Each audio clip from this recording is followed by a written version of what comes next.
Good morning, good afternoon, good evening, family and friends. Depending on when you'll watch this video, greetings to you. Thank you so much for being here and for listening to this. This is Kolegile on this YouTube channel called The Anchor for the Soul.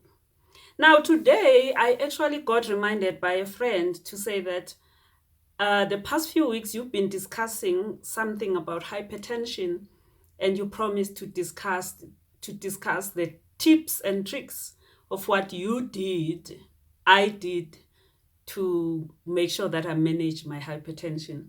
Now, I need to just reiterate and recap to say, why am I on this channel? In 2018, I reacted to medication. I became very sick. Somebody might say it wasn't being very sick because I fell asleep and I reacted to medication while I was asleep and I almost died. But God woke me up from that sleep. So I am here on this channel wherever possible to say to you, God is able, and therefore let us honor God. Let us praise Him for who He is and for what He has done for us. Now, in my case, what He has done for me, I cannot praise Him enough while He has given me another chance to be alive. So today, I'd like to just give those tips and tricks. As I mentioned, my hypertension is within control, and the doctor told me that, and therefore I am trying every day to manage it. On that note, it is a continuous exercise. It is a continuous struggle. It is continuous discipline. Discipline. That's what I said in my last video. Discipline, discipline, discipline. It's very important because you can't, once you have it, go back to the old ways of doing things. So it's important to continue and be disciplined in what you're doing. Now, tips and tricks. Tricks, I'll tell you why is it tricks. The first one, very important tip, renew your mind. Change your mindset. Change your mindset about what you eat, how you eat, how much you eat. Why is this important to change your mind? It is very important because if you have made up your mind to say, this is the goal that I want to pursue, this is what I want to do, you have focus, you have a direction, you follow with action from your decision. So it is very important. When your mind is made up, fear dissipates, fear goes away. I'm saying today, find your why. Why do you want to do this thing? In my case, like I mentioned, I said to myself, Lord, you've given me a second chance at life, at this life, the physical life. I need to honor you. Anything that impacts my body and my health, if there is a way of managing it, I need to manage it. I need to make sure that I live a healthy life because God has given me this body for this moment to continue. So I need to honor God with it. What's in it for you? That's another question that you may respond or answer. What's in it for you? Some of us, you might say, I'd like to see my children go and get a degree at university. I want to be alive when they do. That's what is in it for you. It will keep you going because you have a goal that is so much bigger than you. What is in it for you? What is in it for you to want to control your hypertension, to control and manage your diabetes? And this applies to many things in life. If you want to change your mind on something, you need to have a renewed mind. You need to have a mindset that has changed. I understand if you look at life in general, there are two things that may help you change your mind, that may help you change your mindset. Pain or fear, that's one. Like I mentioned, if you have a pain, you feel pain that you might be dead and not see your children go to university, you have this resolve in your heart that I want to be alive. If you have a fear that if I do not manage this situation, I will have no money for my retirement, you will make a different decision. You will not try to appease your physical nature or your fleshly nature with many things. So those two things, quite often, they make you change your mindset. They make you take a different decision. Love. Now, in my case, I have looked at what God has done for me, and I have this gratitude and I have this love that says, how can I disappoint God in what I am doing? I know God does not get disappointed because he loves us. He always have love for us, even when we do things that, are not so honoring to him. He still loves us. So, but I'm saying I should not waste the time that he has given me in this physical life. I should live a life worthy to honor him. So those are the reasons, some of the things that will make you change your mind. Do you love God enough to want to live a life that honors him? Do you love your children or your family enough to want to make sure that whatever time that God has given you, you live that whole life rather than let certain things control your life, like hypertension? Now, I have a quotation here that was quite interesting for me, and it resonates with me. Whatever we plant in our subconscious, nourish with repetition and emotion, will one day become a reality. When we live our lives, things get planted in our subconscious. We also can plant things intentionally into our subconscious. But for it to grow and become something and become a reality, we have to nurture it. We have to keep watering it. We have to do it again and again and again. Just like you did when you first were given taste of food as a baby. You started with your mother's milk, which I think doesn't taste like sugar, doesn't taste like salt. I don't remember. But after a while, you were introduced to sweet things, you were introduced to salty things, and then you repeated again and again, and therefore you acquired that taste. Now, it's the same thing. Whether you want to do away with a negative behavior, you have to plant a seed in your mind, have a specific goal that is bigger than you, then you nurture it, you repeat it, you do it again and again and again. And this quotation, it says, nourish it with repetition and emotion. Where does emotion come into this picture? Believe you me, when it comes to food, like in my case, I have learned to make this food, plate it nicely, look at it, and affirm in my heart that this food tastes good. This food is good for my health.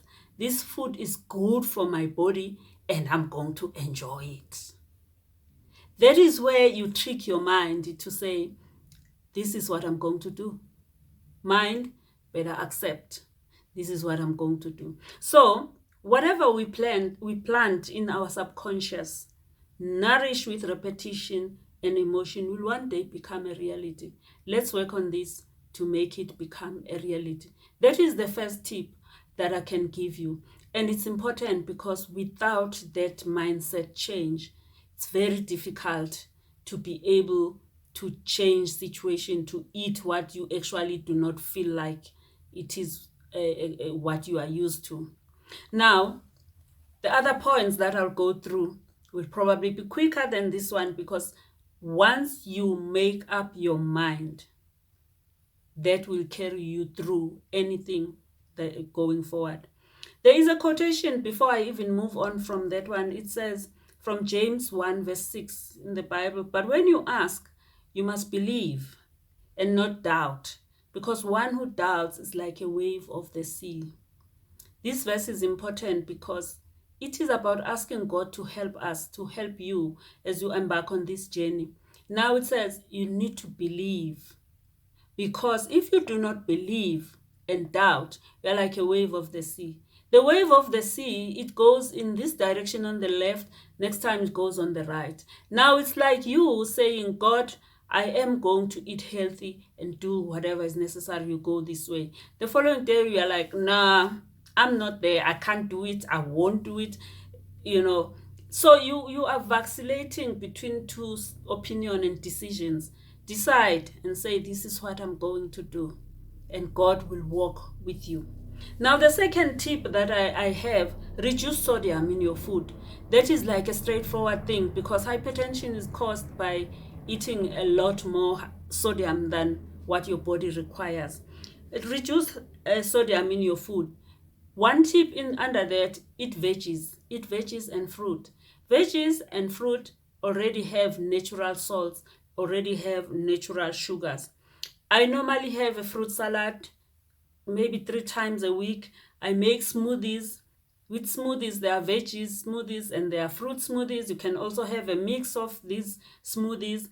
Invest in a good smoothie maker. Make smoothies. Salads. Most of us know salads. They usually, you can eat certain of these veggies in there raw. Lettuce, kale, carrots. You can make salads and add even some of these seeds, pumpkin seeds. Everything is healthy. And what is interesting with eating veggies and fruit, some of them you can eat them even raw. You don't have to cook them. Sometimes the addition of salt is brought about by the cooking, because once the thing is cooked, it may require salt. Now, veggies, cook veggies, stir fry. Sweet potatoes, they don't require any addition of salt. Roast veggies, it's a mix of veggies, and it helps where you feel like your palate cannot take zucchini, like me. But when the zucchini is in the roast veggies, I will eat it. Make sure you eat certain cereals that are good for you, like oatmeal. It is said that it's good for your health, it's good for your heart as well. Now, all of these things, someone might say oatmeal, you may not add salt, you may add peanut butter in there, it can be eaten. You may also add fruit, and it can be very nice. I know many people do not add salt on oatmeal. I used to add salt because that's how I was raised up. But I have learned to eat without the salt. Now, the biggest tip, check salt content on canned food and processed food. Because I think mostly that is where our challenge lies. We have this in a can, and you're going to cook something and then you add salt again. Check the salt content, and wherever possible, try not to add salt if you were using a canned product. Let me give you an example. The sodium or salt is given in milligrams per 100 grams on the outside of a container, whether it's a packet or it's a can. Now, and sometimes it's given as a percentage of recommended daily allowance. To be able to read this, let us use an example that you are going to prepare chakalaka, and you are going to use baked beans. Chakalaka is a common South African food. Now, with chakalaka, you'll have carrot, green peppers, and zucchini, and whatever else, and you have baked beans. Now, baked beans in a can has 422 milligrams per 100 grams. And a can of baked beans is 415 grams. I'm using the bigger one, the normal one. 415 grams, which means that the salt content that is mentioned there in a can is 4 times, because the can is not 100 grams, it's 400 grams. So when you look at these 422 milligrams of salt, you multiply by 4 to make that 1 can. So that can of baked beans has 1,688 milligrams. Someone might say, no, I won't eat that can all by myself. You may divide it by 4 to accommodate a family of 4. Now, but you already have eaten 400 milligrams of salt on that 1 can. Now you are still going to have meat on the side, you'll add salt, and you'll add a teaspoon. Again, you'll divide it with the family. Let's say there you have 500 milligrams because you added a teaspoon. Now, and then you already have 900 milligrams of salt for that one meal. Let's say it's your lunch or dinner. And then you'll also have a salad. You add a salad dressing. Salad dressing has salt as well. Now, let's just say plus or minus 200 milligrams. This one I haven't checked, but it has 200 milligrams. Now, we have 1,100. And then you'll have maybe fried rice and with some condiments and whatever you want to add, another 500 milligrams. The total of this one meal is 2,100 milligrams. Your daily recommended allowance for sodium is 2,300 milligrams. You already almost finished your daily allowance. Now you are still going to have breakfast or you're going to have lunch. Let's say this was dinner. So now it means breakfast and lunch you need to not have any salt. Agreed? Because you already exhausted your daily allowance. So unless it's absolutely necessary for you to add salt, don't. Let's take the chakalaka example. I don't add salt anymore because the can of baked beans has salt. I don't add salt on rice. I try not to have fried rice with whatever fancy rice. I try not to. And I've put meat away for now because meat, I feel you have to have some savory taste or salt. So I said the first one, eat your veggies. Eat veggies. Veggies do not require an addition of salt all the time. Okay, now with this meal, you've reached your daily allowance. Don't add salt unless it's necessary. Read the labels, read the cans as to how much salt content. And I want to emphasize to say, it's not just a matter of you read and you say there's 200 here, there's whatever. In my case, what I have done, I've decided that my breakfast will not have salt. I will not have bacon and egg and all those things. If I do have bacon and egg for that day, it means my lunch or my dinner will have no salt. Because if I have breakfast, like I said, a fruit salad or a cereal with a fruit and the like, I will also maybe take a protein, a boiled egg, the white of the boiled egg. That's what I eat to make sure that I have protein. I will have, if I feel, I will have also maybe a lentil soup, which might have some salt. Then I know that maybe I've had 500 milligrams now of salt. It's not always like a hard and fast rule to say calculate the numbers, but just know that your salt content, how much do you have. Already a personal tip is what I've mentioned to say, I have one meal where I'll have salt. Not a lot of salt, but where I know that maybe 2 portions of food in this plate have salt, have added salt, or have good salt content. So the first ones, I may have veggies only, no salt, a sweet potato, and a salad, and maybe have a stir fry. If in the stir fry I have meat in there, I already have some salt. So my intention is always to make sure that I'm around the 2,000 milligrams daily allowance, and I don't exceed. If I do exceed, I don't want to be getting to 3,000 milligrams. Another tip, avoid salty snacks. Salty snacks are salty, very salty, but the biggest challenge is that with salty snacks, we eat the whole packet. We eat the whole packet. We know, we must confess and accept that. So avoid them because you will eat the whole packet. Avoid that. Avoid using spices and soups because they are full of salt. Cook your food, know what's in your food. Make sure that you know that I've added salt here. There was no salt at all. There was just natural salt. Then you add whatever you need to add salt.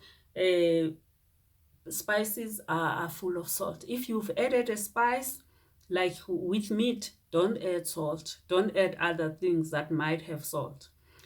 Plan your meals in advance.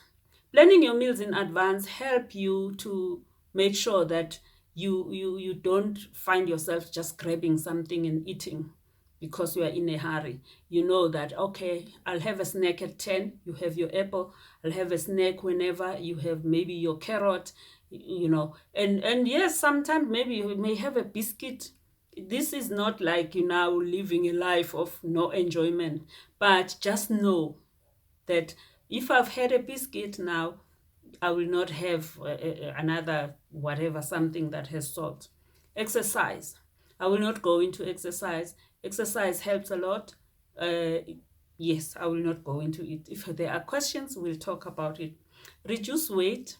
I found that this kind of eating and managing your meals help you reduce weight as well. One, because there's nowhere here where you heard me speak about um, carbs. Carbs. You need some carbs, but for instance, with rose veggies, those veggies have carbs in them. So they do give you the portion of carbs that you need. So reduce the weight. It helps you reduce the weight because you are eating healthy food that is not high in carbs. There's no fatty stuff here that you eat. You do not always fry things. You just boil your veggies, you just roast them, and you eat them. Manage stress. This part is a very difficult one. But if you know for a fact what is giving you stress that may give you hypertension, you need to manage it. Again, change your mindset. If it's what you know that is causing you hypertension, make a decision how you can manage that stress. Can you walk away from it? Can you manage it? Can you just look at it and ignore it? That is what you need to be doing. So I hope I've covered everything as tips. And please note, everything that I've said is what I tried to do, what I did. I also have things like I learned to use herbs rather than spices. Like I said, herbs are natural, dried things, so I use them. I'm learning to many ways of cooking and other ingredients like tofu. I'm trying it. So please make sure that you manage your health, and that will be your living sacrifice to God, to say, God, you've given me this body, and I would like to manage it the way you'd like to see me. If things happen to me that impact my health, they will happen, but you will take care of them. Thank you so much for being here. I hope these tips help you, and they are very personal and real to me because I have undertaken to practice them, and I still have to continue and practice them. Thank you so much. This is a long one, but I hope it is very helpful to anyone and everyone out there. Let us all manage our health and make sure that what we can control, we control, and we let God handle anything else that is out of our control. May God bless you.